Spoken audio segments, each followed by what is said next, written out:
Welcome to the third explainer in the series of Psychology of Happiness titled Effects and Causes of Happiness. I am so incredibly excited to have you here today. When we usually think about happiness, we tend to picture like a fleeting smile, or maybe a momentary thrill. Maybe it's that initial rush of buying a brand new gadget, the instant gratification of a notification on your phone, or just finally crashing on the couch after a long, exhausting day. We've all been there, right? Mistaking that temporary spike in pleasure for lasting joy. But in the world of positive psychology, true happiness is so much more than a fleeting dopamine hit. It's a robust, scientifically measurable state known as subjective well-being. And today, we're going to completely deconstruct this concept. We're going to look at what actually builds it, and honestly, more importantly, what it builds inside of you. So here's our roadmap for today. We're going to cover 1. Defining happiness, 2. Internal causes, 3. External causes, 4. The health effects, 5. Success in relationships, and finally, 6. The reciprocal cycle. All right, let's jump straight into section 1, defining happiness. What exactly is subjective well-being?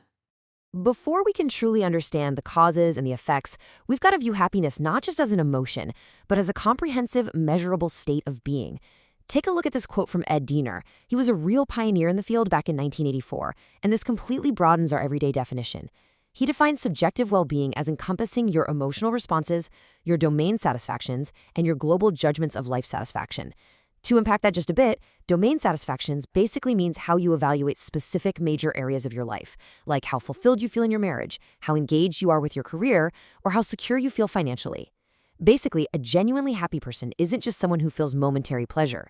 A happy person is comprehensively evaluating their life positively across the board. They experience frequent positive affect and relatively low negative affect. It's this deep, foundational evaluation of your entire human experience.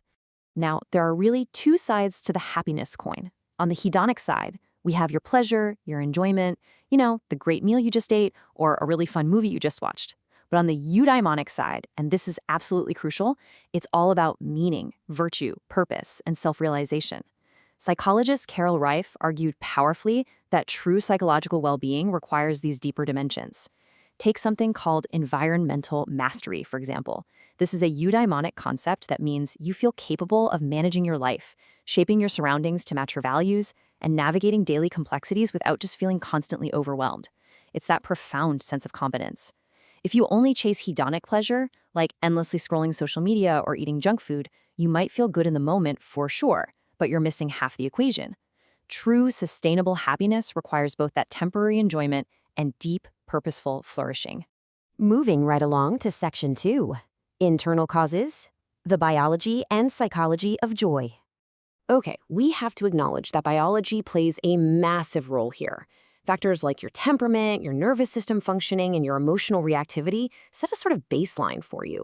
Inherited personality traits are heavily involved. Research consistently shows that extroversion is generally tied to positive affect, while neuroticism is linked to negative affect. So your biological makeup and temperamental factors form the very foundation of how you initially interpret life events. We all know that one person who is just naturally wired to be a bit more optimistic or emotionally stable right out of the gate, right? But, and this is a huge but, genetics do not completely determine your destiny. No way. You actually have immense agency. Happiness is not entirely fixed by your biology. You can actively construct sustainable happiness through intentional activities. This is based on some incredible 2005 research by Luomirsky, Sheldon, and Shade. They proved that intentional actions literally shape your cognitive appraisal. Think about practicing gratitude. Something as simple as taking, 5 minutes every morning to write down 3 things you are genuinely thankful for, that can fundamentally rewire your brain over time. It trains your mind to spot the good rather than obsess over the bad. Because of that rewiring, the exact same event, say a rained-out picnic, can be seen as a frustrating, miserable failure by one person and an exciting opportunity to build a cozy indoor fort by someone practicing these steps. Whether it's cultivating optimism, engaging in random acts of kindness, pursuing meaningful goals, or nurturing relationships, you are the architect of your own well-being. That brings us to section 3, external and spiritual causes, the world around us. Humans are profoundly, inescapably social creatures. We're pack animals. The dimensions of social well-being include family affection, friendship, marriage, community trust, and social support. Researchers Luomirsky, King, and Diener found that social relationships are among the single most powerful external causes of happiness. Good relationships provide emotional security, identity, and a vital sense of belonging. Conversely, social isolation and loneliness dramatically reduce happiness, and they spike stress and depression. We literally need each other to be fundamentally happy. Now, here is a question I know you've all debated at dinner parties at some point. Does money guarantee happiness? It's the classic assumption, isn't it? If I just had a little more money, I'd be perfectly happy. Well, let's look at what the science actually says. Ed Diner's extensive work explains that income is absolutely positively related to subjective well-being, but mostly in poorer societies or when basic needs are unfulfilled. Money drives happiness powerfully when it buys food, shelter, healthcare, and safety. It drastically reduces the intense stress of deprivation. But once those basic survival needs are met, the impact of money severely plateaus. This brings us to a really fascinating psychological concept called the hedonic treadmill. The idea is that we quickly adapt to higher incomes. The thrill of getting a big raise is incredibly exciting for a few months, but eventually it just becomes your new normal, and your happiness fades right back down to its original baseline.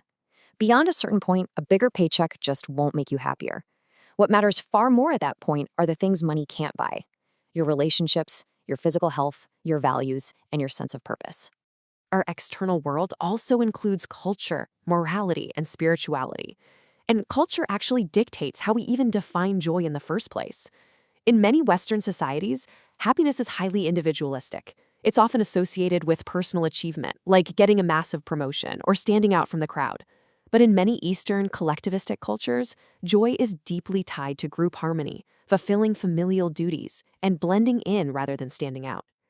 Beyond that cultural context, pioneers like Seligman and Csikszentmihalyi emphasized that moral virtues, like honesty, compassion, and altruism, create this incredible ego-transcending satisfaction. Moral happiness isn't just about feeling good in the moment, it creates deep self-respect and lasting inner peace. And spirituality, whether religious or secular, gives us a connection to a larger reality. It anchors us in meaning, which, as we learned earlier, is a massive part of true eudaimonic happiness. All right, Section 4, the health effects, how happiness protects the body and mind. We're pivoting here from the inputs to the outputs. Barbara Fredrickson's Broaden and Build theory from 2001 is an absolute game changer. Listen to this. Positive emotions don't just feel good, they literally broaden your mind. Think of it this way. Negative emotions trigger a fight or flight response, giving you this extreme tunnel vision where you can only focus on the immediate threat right in front of you. But positive emotions do the exact opposite. They give you peripheral vision, both literally and metaphorically. When you are happy, your thought-action repertoire expands. You see more possibilities, you think more flexibly, and you become a much better, more creative problem solver. And over time, this broadened mindset builds enduring psychological, social, and intellectual resources. Happiness literally makes your brain more resilient and adaptive. And these mental benefits translate directly into physical reality. On the mental health side, happy individuals experience lower stress, anxiety, and depression. They recover from adversity way faster because of better emotional regulation. But on the physical side, happiness acts like a biological shield. Research by Leoma Mirsky and colleagues shows that happiness is directly linked to stronger immune functioning, lower stress responses, and greater longevity. That's right, happy people actually live longer.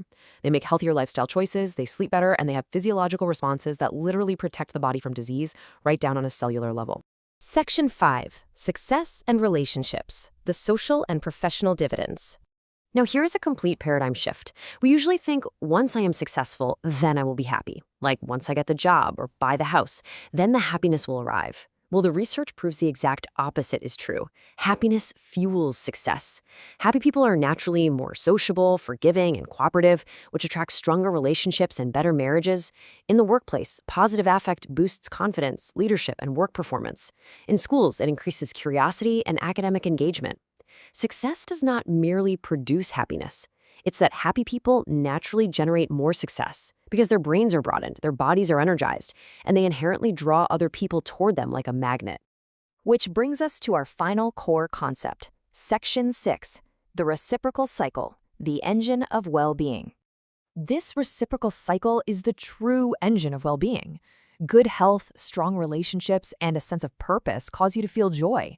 That joy, in turn, biologically strengthens your health, makes you more magnetic in your relationships, and boosts your performance at work, which then leads to even better life outcomes, which generates even more happiness. Let's look at a micro example of this upward spiral in action. So, because you are feeling content, you get a great night of sleep. That boost in physical health makes you much more patient with your partner the next morning. That positive interaction makes you feel loved and joyful, which then gives you a massive surge of creative energy when you finally sit down to work. See how that works? One domain continuously feeds the next. Cultivating happiness isn't just a one-time event. It creates a self-reinforcing upward spiral in absolutely every single domain of your life. And this beautifully echoes Martin Seligman's 2011 vision of flourishing. Happiness is not just about a fleeting positive emotion. True flourishing encompasses engagement in your daily tasks, deep relationships, profound meaning, and a real sense of accomplishment. Subjective well-being is not some superficial luxury or a selfish pursuit. It is an absolutely vital psychological resource for human thriving. When you cultivate happiness, you become a better, healthier, and much more capable version of yourself. So I want to leave you with this provocative question. How will you actively cultivate your own cycle of happiness today? Will you practice gratitude, maybe reach out to an old friend, or reframe a current challenge? The choice is entirely yours, and that upward spiral is waiting for you. If you found this explainer valuable and want to keep expanding your mind, please like, comment, share, and subscribe to the channel. It really, really helps us bring more of these deep dives to you. Thank you so much for learning with me today, and I will see you in the next one.